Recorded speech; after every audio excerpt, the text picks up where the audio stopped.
a maximum height that we can go to. So in other words, if you want to go 45 feet, you put 3 stories or 4 stories or 5 stories. It's whatever you can fit within that height. That's why we want to take out the max story and height. The max building height, we want to amend B2. Originally it was 45 feet was the max. We want to keep that at 45/75. Anything over 45 feet will still have to go to the planning commission and to the city council for approval. Table 6.1, assisted living facility. We want to put that as a conditional use in the R4 zone. Right now it's in rural and holding and B2 and B1, and we would like to add that in the R4 zone. Anyone here to speak against this?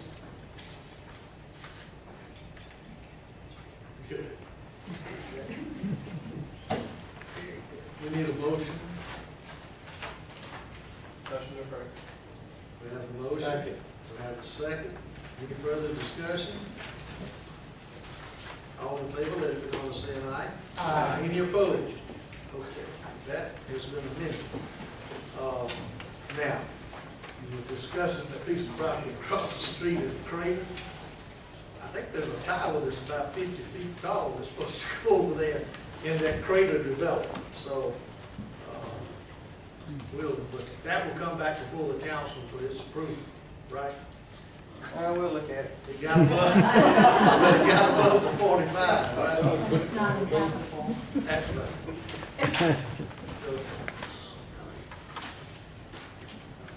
Okay. Ordinance, first reading of annexation ordinance for Carolyn L. Lunsford property on US 231.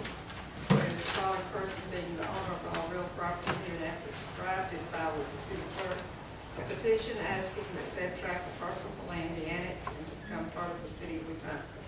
Whereas said petition did contain signatures of the owners and described territory and a map of said property showing its relationship to the corporate limits of the city of Wetumpka. Whereas the city council of the city of Wetumpka, being the governing body thereof, has found and determined that the said property described is contiguous to the corporate limits of the city of Wetumpka, and that none of the said property lies within the corporate limits of police jurisdiction of any other municipality.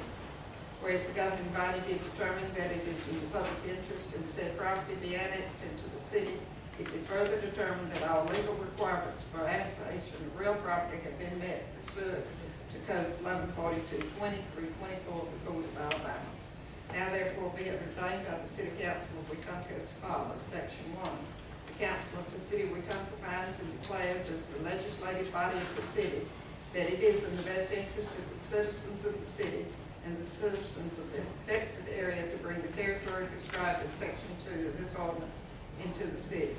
Section 2. The boundary lines of the city of Wetumpka being the same shall be rearranged to include all of the territory into the corporate limits, and in addition to the following described properties.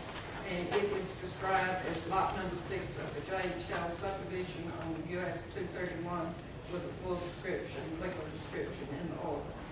Section 3, ordinance shall be published as provided by law, and a certified copy of the same, together with a certified copy of the petition of the property owner, shall be filed with the probate judge of Belmont County. Section 4.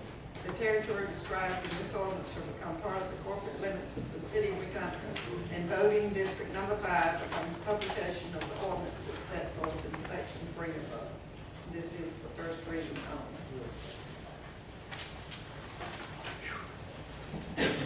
Council feels like a Baptist preacher that before he can get to the corner, taking up the offering and giving his invitation, the crowd has left. We're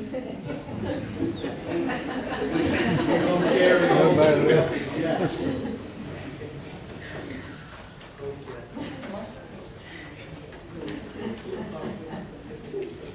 Okay, yeah, we did move on to the next one. Resolution application for funding assistance through the Transportation Alternative Program. Whereas the city of Wetumpka is eligible to submit an application for funding assistance with the Transportation Alternative Programs administered by the Alabama Department of Transportation. Whereas the city of Wetumpka desires to continue efforts to revitalize its historic downtown commercial business district. Whereas the city of Wetumpka is responsible for all ineligible costs of the project, including engineering firefighting and administration totaling $51,150, and for a 20% cash match on the project in the amount of $94,300. Now therefore be resolved by the city of Wetumpka as follows. Section 1, that the city of Wetumpka submit a grant application to Allied Transportation Alternative Program for funding assistance in the amount of $471,500 for sidewalk and streetscape improvements in the historic downtown commercial district. Section 2, that the city of Wetumpka will provide $145,450 total, or $51,150 in eligible cost, and $94,300 of cash match, which is required for the project. Section 3, that Jerry Willis, in his capacity as mayor of the city of Wetumpka, is hereby authorized and directed to submit said application on behalf of the city and take other such actions as may be necessary to obtain the requested financial assistance. Okay, we have a motion for the funding assistance. Okay, we have a second. Second.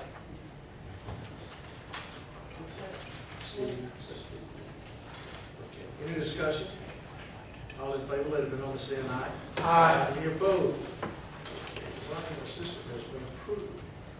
Okay, and then the next one will be a resolution application for Mid-South Resources Conservation and Development Council grant.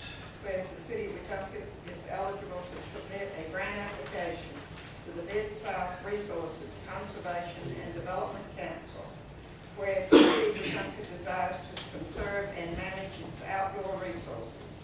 Now therefore be it resolved by the city of Wetumpka as follows. Section 1, that the city of Wetumpka submit a grant application to Mid-South RC&D Council for funding assistance.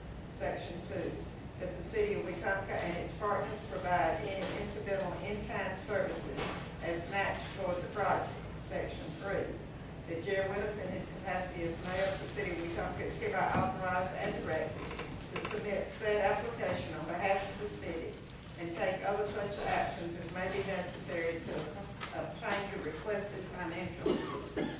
Okay, do we have a motion? So moved. Okay, we have a second. Second. Any discussion? All in favor, let it be known by saying aye. Aye. Any opposed? Okay, so that's been approved. Under unfinished business, first item will be bids for pest control. And that was $595 per quarter for a 2-year contract. Move to approve. Okay, who was that? Jones. Okay, we have a motion to approve. Do we have a second? Second. Any discussion? All in favor, let it be known by saying aye. Aye. Opposed? Okay, so that pest control contract has been granted. Item 2, recommendation from CPM for professional services for the sports complex. The recommendation was for Jarvis and Associates for $36,650. We're gonna do them individually or just do them jointly? We can do it all in one motion, but they do, actually, we need to identify.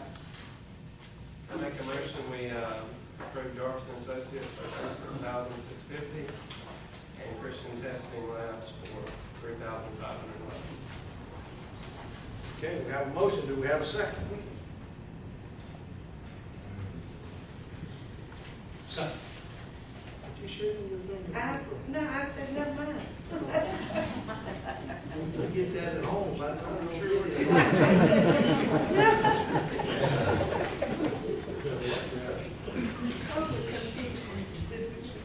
Yeah, we got a second. I don't know who it was. Okay, we have a motion and a second. Any discussion? All in favor, let it be known by saying aye. Yes, sir. Yes, sir. Hold on. On the recommendation, I know in the actual proposal that we got back, it does include the MLK Center in the proposal, but on the minutes, it just says services for sports complex. Can we add MLK Center to that for the record? I thought I saw it. I know the motion didn't say that, but I thought I saw it up here No, at it the top of was, the page.